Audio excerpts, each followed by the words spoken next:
and welcome. You're on StratNews Global, and I'm Nitin Gokhale. Today, I'm honored to be joined by academic and author based in Canberra, Australia, Clive Hamilton, who has specialized in watching China from various angles. And today, the occasion that I'm talking to him is because of his latest book, Hidden Hand, exposing how the Chinese Communist Party is reshaping the world. Welcome to this program, Clive. It's a pleasure to be here. Thank you. Thank you.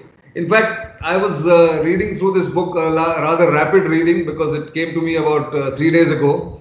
But it's fascinating the way you have sort of looked at the inroads that the Chinese have been making into the free world's or the democratic world's institutions, press, media, think tanks, academic institutions. What your earlier book, of course, had looked at the silent invasion of the Chinese in Australian society and polity. But what made you write this book? What was your basic theme when you started?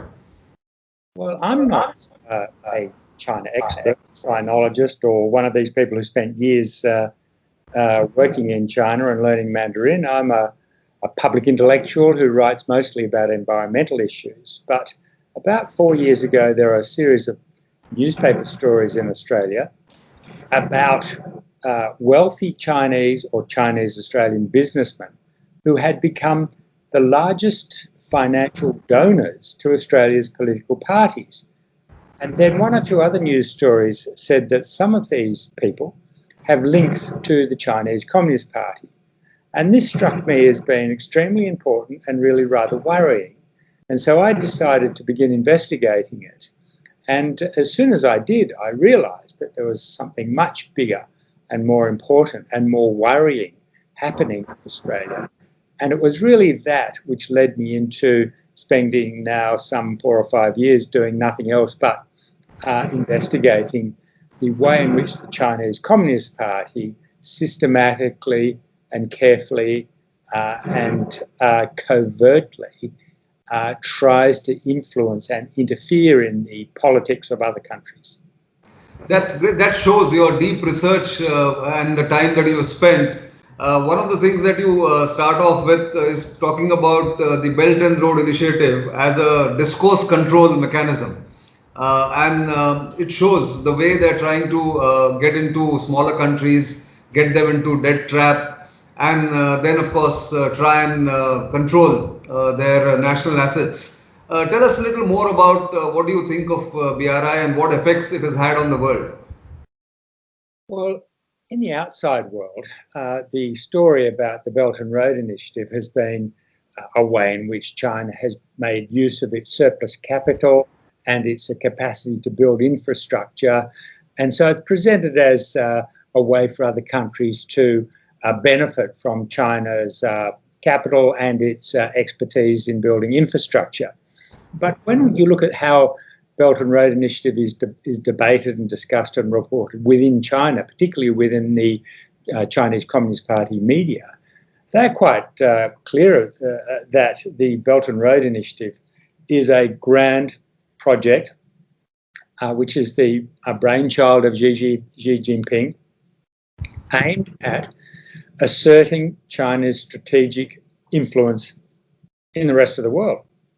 And we abroad have been quite naive about this and just focusing on the cash. But when you look at the debate in China, the BRI is really the Chinese Communist Party's great political initiative. In fact, nowadays it's very hard to distinguish between China's overall foreign policy and the promotion of the Belt and Road Initiative. But what's interesting, and this is a theme we developed quite strongly in this book, and it's particularly the issue advocated and explained by my co-author, German sinologist Mareike Olberg, and that is the way in which the Belt and Road Initiative comes with a very subtle but very powerful baggage of discourse, as we call it, and that is a way, words, phrases, which help shape the way people think about China and in the world and the Chinese Communist Party. So the Belt and Road Initiative is not so much about infrastructure and surplus capital and so on. It's really about shaping the way people think about China and the Chinese Communist Party. And when you look at politicians and top civil servants who in some countries have signed up to the Belt and Road Initiative, what you see is they start miming, mimicking, parroting the kind of discourse, the words, the phrases, the way of thinking about China and the Belt and Road Initiative that the Chinese Communist Party wants them to do. So in that sense, it's a form of mind control. And it's very fascinating to watch the way that it works. It's sometimes very, very effective. True. In fact, I think that is President Xi Jinping's signature project. I mean, like Mao's was, and he mimics Mao Zedong quite well in a way, the way he's trying to shape the world. You also speak about how think tanks and academic institutions have been infiltrated systematically by the Chinese Communist Party and its operatives. Also, how they have built this huge media empire, Xinhua, CGTN, all kinds of influences that are there in the different media entities across the world. In your research, did you find any resistance to this inroads that the Chinese have been trying to make, or it's just a clean sweep that the Chinese have had so far? It's a very good question. Let me start out by saying that one thing that's very important to understand about the Chinese Communist Party is that it sees itself as engaged in a life and death struggle over ideology. And so we need to remember, arising out of its history and the way it thinks as a Marxist-Leninist party, the Chinese Communist Party puts an enormous amount of importance on the battle of ideas. And that's why it puts so much emphasis on trying to win over think tanks, university academics, opinion makers, and where it can, the media in other countries, whether it be Australia or India or the United Kingdom or Canada. And so this is one of the curious things that the CCP, their ideologists there at Central Party School, they noticed some time ago that think tanks in the United States, for example, have a very big influence over government, over the national battle of ideas, particularly on the right. Think tanks, if we consider from the Thatcher and Reagan years, the rise of neoliberalism has been promoted above all by powerful and influential think tanks. So the CCP noticed this and said, okay, well, we need to both have our own think tanks, and they've developed a whole series of them, and we also need to try to influence think tanks in the United States and elsewhere. So has there been much resistance to this? Well, up until very recently, no. And that's because no one could see what was happening.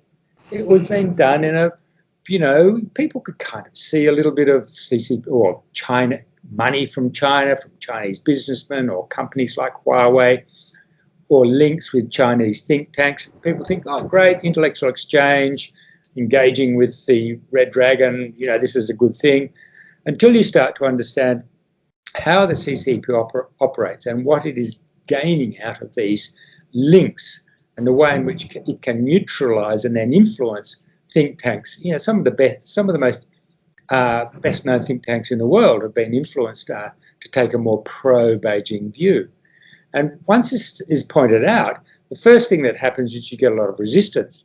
I mean, in my first book, Silent Invasion, talking about Australia, and now in this second book, which is really about looking at the Western world, North America and Europe, some of the think tanks that we've kind of identified as being unduly influenced by China and money from China, they really don't like it. You can see why. I mean, think tanks always says we are totally independent and no one influences what we say. Well, I've run a think tank. I know how hard it is. To maintain your independence in the face of a generous donor.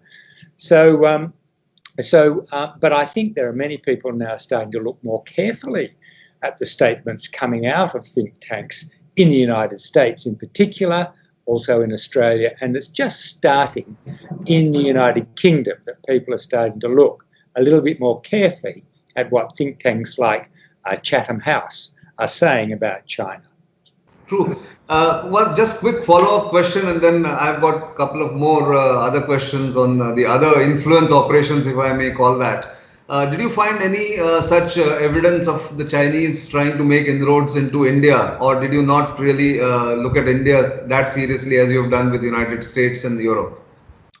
Well, you know, when it was suggested to me after silent invasion, which had a big impact in Australia, and indeed in some other countries like Taiwan, and where a Chinese edition came out, and in Japan, where it's been a huge bestseller. I mean, who would have thought it? This is a book about Australia completely, and yet in Japan they're really fascinated because some people could see the same things happening in Japan.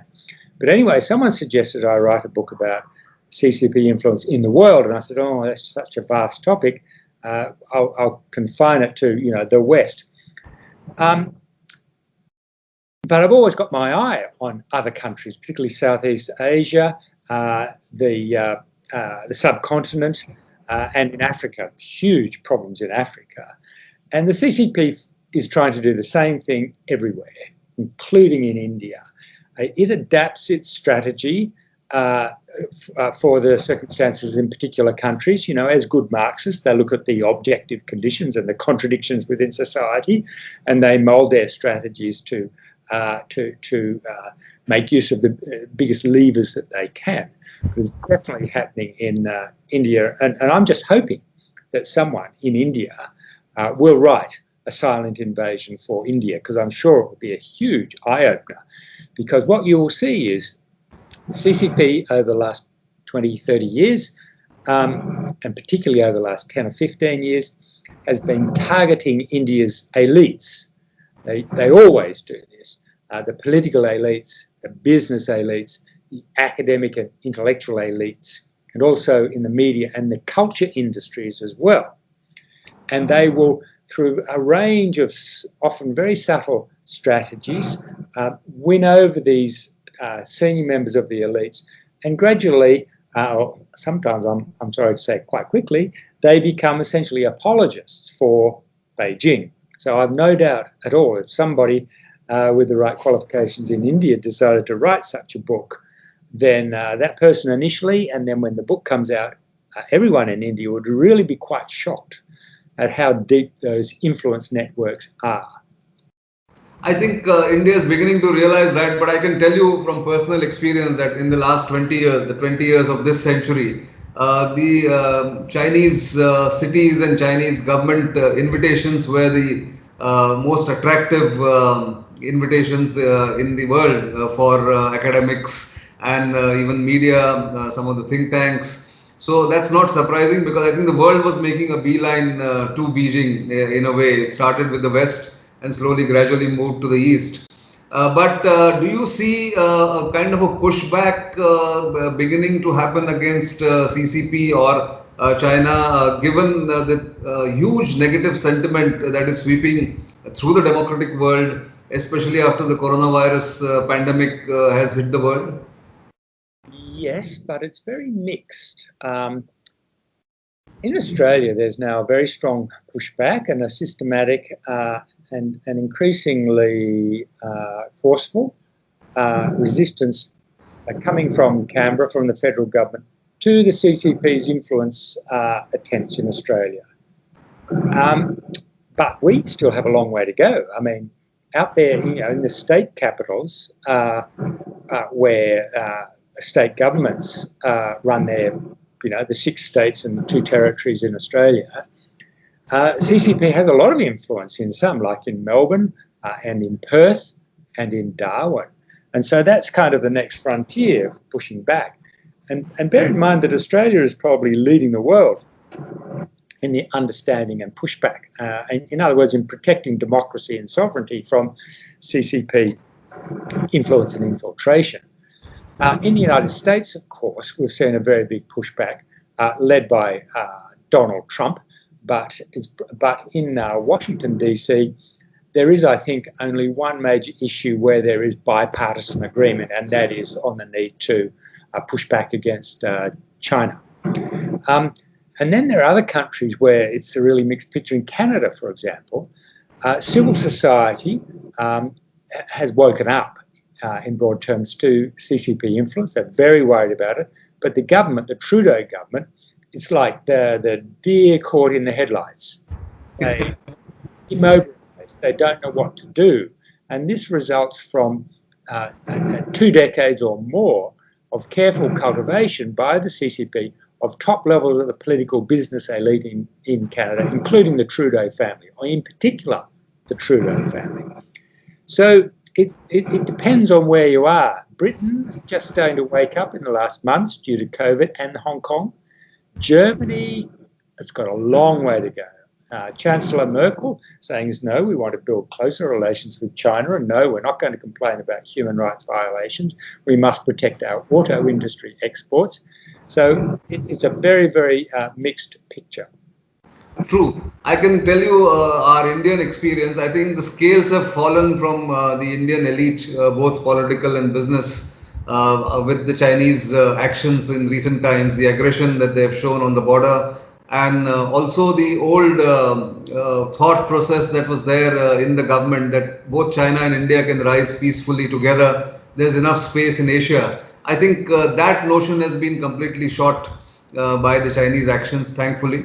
So hopefully the resistance will be much sharper in India. But I'm sure you would like to keep much closer watch on what's happening in India. Thank you very much for your time, Clive. It's a pleasure talking to you. And of course, after reading the book, I'm convinced that India also needs such a book to be coming out on what the inroads have been of the Chinese Communist Party in India. Thanks for your time. I very much appreciate it. Bye.